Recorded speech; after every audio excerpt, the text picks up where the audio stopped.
Hi everyone, I've just come back from Copenhagen and this vlog is all about that, so I hope you enjoy it.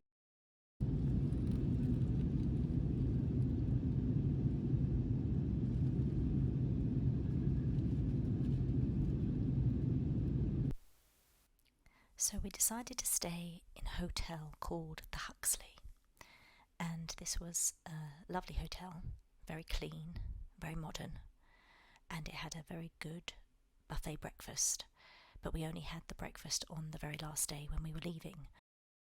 Huxley Hotel is situated in Nyhavn, I think that's how you pronounce it, so it was very, very central and near to all of the things that we needed.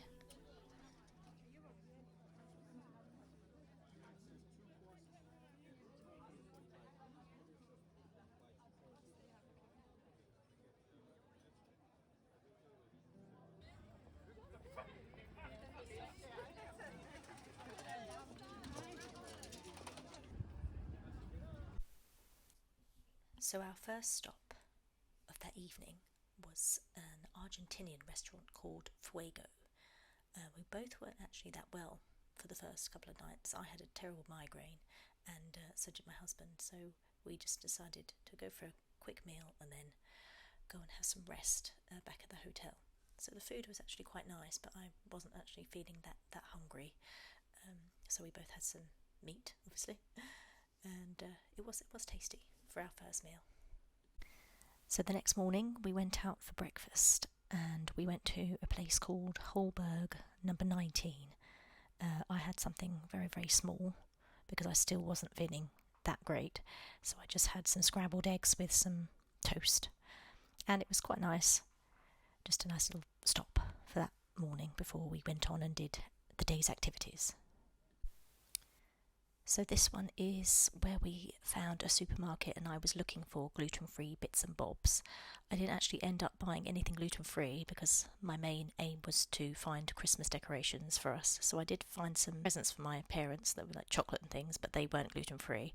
And then for the rest of the day I had to go back to the hotel and sleep because I was still feeling really rough. So unfortunately that day was a bit of a waste. Thankfully, by the evening, I was feeling a lot better, so we went out for a tasty burger.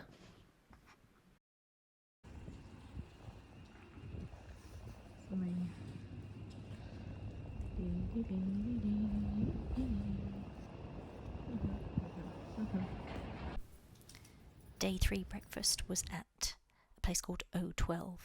Again, I had eggs. I seem to be having eggs pretty much for most of my breakfasts. But this was very tasty, but it was expensive. But then again, Copenhagen is very expensive.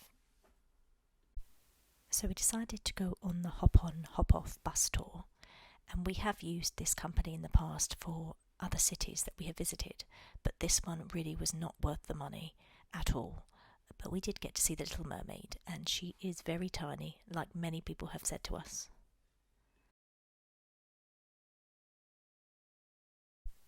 So after the bus tour, we decided just to have a little look around the shops in Copenhagen, and there were some lovely, lovely Christmassy things for us to find.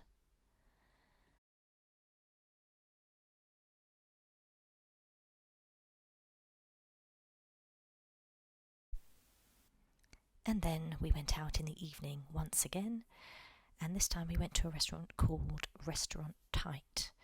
I decided to go for a steak, and my husband went for a Wagyu beef burger, but unfortunately his beef burger wasn't particularly tasty. I'm not really sure why. I'm not sure if it was just the meat or what it was, but unfortunately that wasn't our best meal.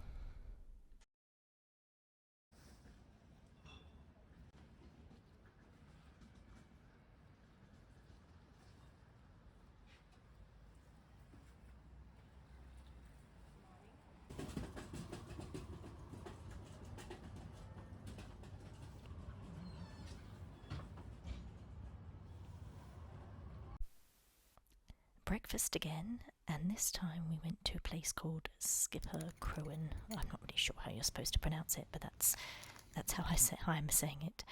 And this was again in Nyhavn, and I had a full-on breakfast. I had sausages, I had hash browns, I had egg, I had bread. So I had it all and it was very tasty. So we decided to take the metro, and it's very similar to the Thessaloniki underground metro stations. It was very clean, as you would expect from Copenhagen, and very, very easy to hop on and hop off the trains and buy the tickets. So we wanted to visit the free town of Christiania, and it's a very popular place with tourists. It's very colourful. They've got lots of markets where you can buy all sorts of things, really. They've got cafes there, so I did end up buying a magnet and a little tiny mug that is going to go in my Welsh dresser at home. So because we were disappointed with the hop-on hop-off bus tour, we decided to do the boat tour, and this one was so much better. We had a very funny guy on the boat, and he was doing some hilarious commentary, and they gave us a lot more information than they did on the bus. You can put your earphones on if you want to listen about history. You can go on channel 1 for Danish if you want to learn a new language. You can go on channel 2 for English, and you can also go on channel 17 where you will hear about my life and the time I dated a Russian ex-girlfriend. Very traumatic.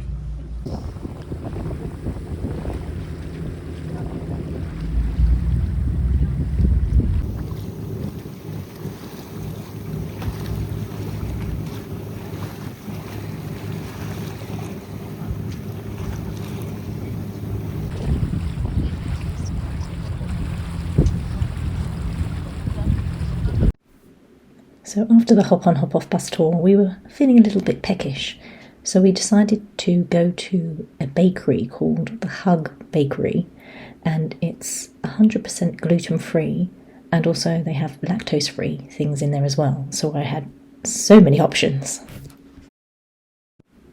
I ended up going for the cinnamon bun swirl and tiramisu, which were both very tasty. As this was our final night in Copenhagen, we spent some time going around the shops, and we also visited a shopping centre called Magasin du Nord, which was also beautiful.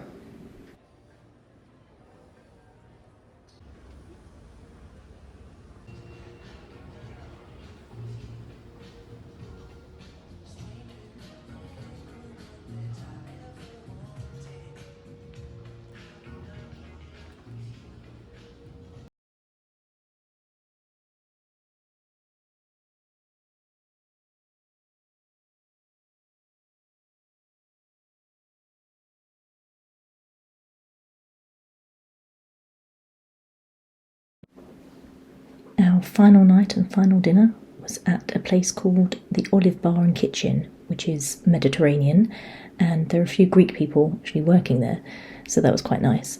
So that was probably our best evening meal that we had. Save the best till last. Our last morning we had breakfast at the Huxley Hotel, and they had quite a lot of options for gluten-free. The only thing I didn't notice was bread, but then I didn't ask, so maybe they did have bread somewhere else. But I had eggs, I had fruit, they had granola and yogurts, so that all filled me up. So I wanted to show you some of the trinkets that I bought. So I've got the Danish flag, I've got a girl and a boy skiing, I have my magnets, one from the free town of Christiania and another one that says Copenhagen on it, and then my mug for my Welsh dresser. So I hope you've enjoyed this little vlog. If you have, give it a like and subscribe to see more.